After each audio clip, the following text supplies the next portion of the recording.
recuerdo en un momento que apareció, sí. Esto está, ¿dónde está la sede central? ¿Acá en Bogotá? ¿O está?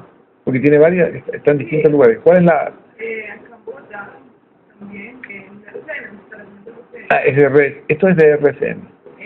pues se independizó Ya. hace cuánto también, como por poco tiempo se independizó NTN de RCN.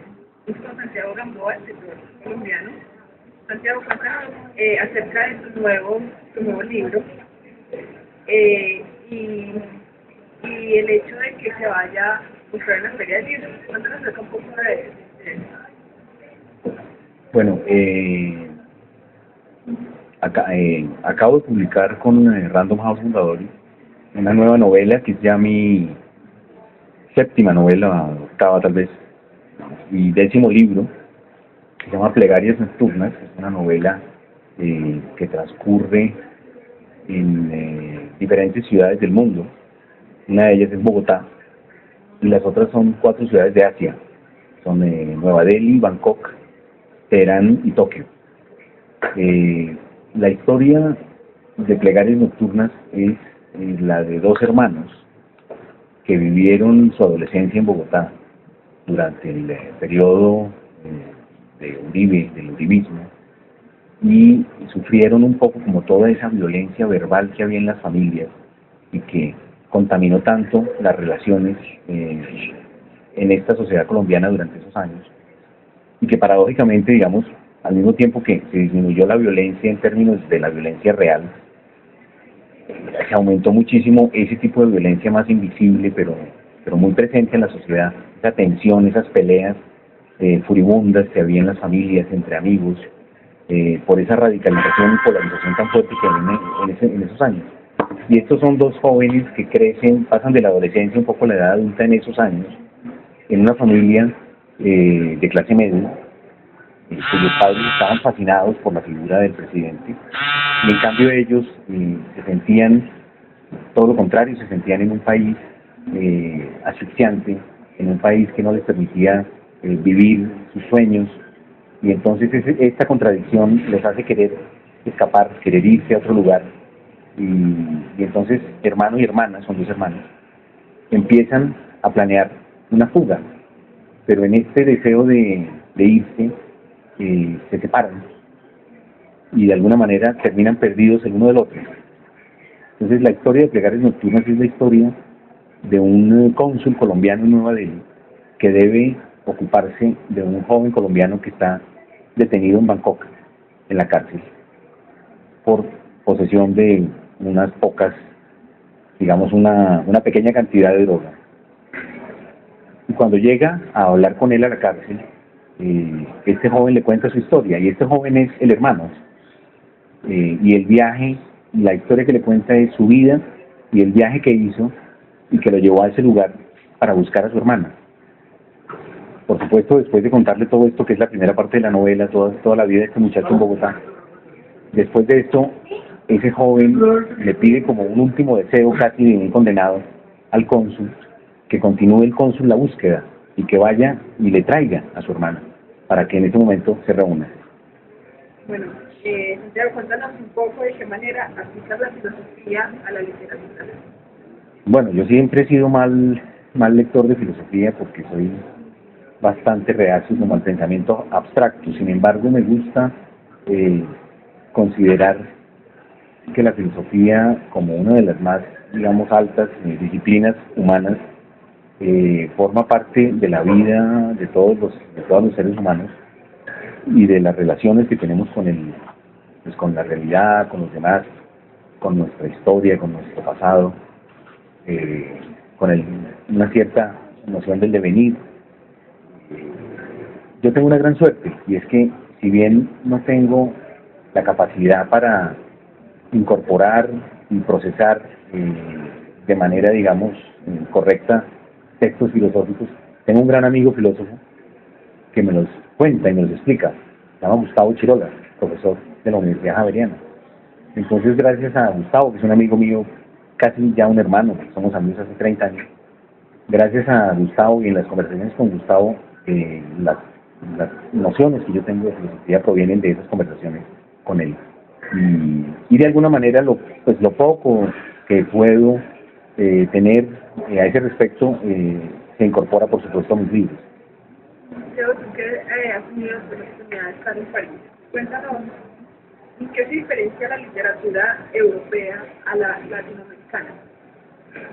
Bueno, la literatura europea es muy variada, porque una cosa es la literatura italiana, otra la francesa, otra la española. Los denominadores comunes de la literatura europea son, digamos, son pocos. Por ejemplo, uno de ellos es que es una literatura que habla mucho todavía sobre la Segunda Guerra Mundial, por ejemplo. Por supuesto, es la más grande tragedia que ha vivido ese continente en el último siglo, y por lo tanto la literatura todavía regresa a esa tragedia. Hay muchas novelas escritas por franceses, italianos, por supuesto alemanes, ingleses, portugueses, que tratan en torno a ese tema. En América Latina la literatura, digamos en términos generales, la de mi generación es muy diferente, aunque también utiliza, por ejemplo, el tema de la Segunda Guerra Mundial, pero bueno, de manera, eso no define la literatura latinoamericana. Lo que define la literatura latinoamericana, grosso modo, para mí es una enorme libertad, es una grandísima posibilidad de ir a narrar cualquier experiencia en cualquier lugar del mundo. Hay literatura latinoamericana que habla sobre la China, sobre Oriente, sobre África, sobre el pasado, sobre Grecia clásica, sobre el Imperio Romano, sobre ciencia ficción. La literatura latinoamericana, la herencia del boom latinoamericano en los escritores de mi generación y los más jóvenes, ha sido una herencia de una gran libertad. Es decir, todo lo que se imagina puede ser posible, todo lo imaginado es verdadero, a condición de que esté escrito correctamente, por supuesto. Entonces hay escritores de todo tipo. También en América Latina está un sustrato de escritores que están, digamos, buscando, interrogando todavía realidades más bien dramáticas, la violencia, los regímenes autoritarios y los regímenes fascistas que ha habido en América Latina, los desaparecidos, los muertos. Eso también es un área de investigación de la literatura latinoamericana. Pero no es tampoco, digamos, el único ni es obligatorio. Hay muchos otros, hay también una literatura muy experimental. Por regiones se puede entender, la literatura del sur es mucho más experimental que la de, por ejemplo, el área del Caribe. La literatura mexicana es muy ensayística. La literatura colombiana pues está también investigando muchísimos aspectos que antes, por ejemplo, no existían. Ahora en Colombia hay literatura histórica, hay novela negra, hay novela humana, hay una cantidad de tipos de novela y de literatura que antes no había. Entonces, por lo tanto, es muy variada y muy difícil de definir. ¿Qué importancia tiene la literatura en su vida? No, pues es que es toda mi vida. La literatura para mí es la actividad que está instalada en mi vida, prácticamente en mi vida consciente e inconsciente, porque cuando duermo y sueño también estoy en la literatura desde muy joven, desde que yo creo que incluso desde antes de aprender a leer, porque en mi casa mis padres leían y leen mucho, y por lo tanto yo ya sabía la importancia de los libros y de la literatura incluso antes de saber leer, porque las personas que eran importantes para mí le daban importancia a la literatura. ¿Se consideran buen lector? Sí, no soy un lector muy ordenado en términos, digamos, casi que pedagógicos, pero tengo mi propio camino, mi propio árbol genealógico. Un lector va construyendo un poco sus ancestros, su árbol genealógico. Y yo como lector he ido armando también mi biblioteca. Una biblioteca para un lector es un poco como las huellas de su pasado, ¿no? Es como el mapa de su vida. Una biblioteca es la que demuestra quién es uno en el fondo, ¿no? Yo por eso cuando llego a una casa, generalmente me acerco a la biblioteca. Y mirando la biblioteca, si es alguien a quien no conozco y voy a conocer, mirando la biblioteca casi que te puedo decir si es una persona que va a ser amiga cercana o que va a ser más bien una persona conocida e indiferente. ¿Qué proyectos de sus tienes en mente? ¿Pasa la feria del libro? ¿Hacia dónde se moviliza? Bueno, después de la feria del libro, mi siguiente proyecto, bueno, tengo este año varios proyectos editoriales. Se publica un libro mío de otro registro, un libro de viajes por el Medio Oriente, y también voy a participo, estamos creando con unos escritores italianos, españoles y latinoamericanos una red social que está basada en la literatura, es decir, es una red social en donde las personas que están en ella son lectores de literatura y escritores.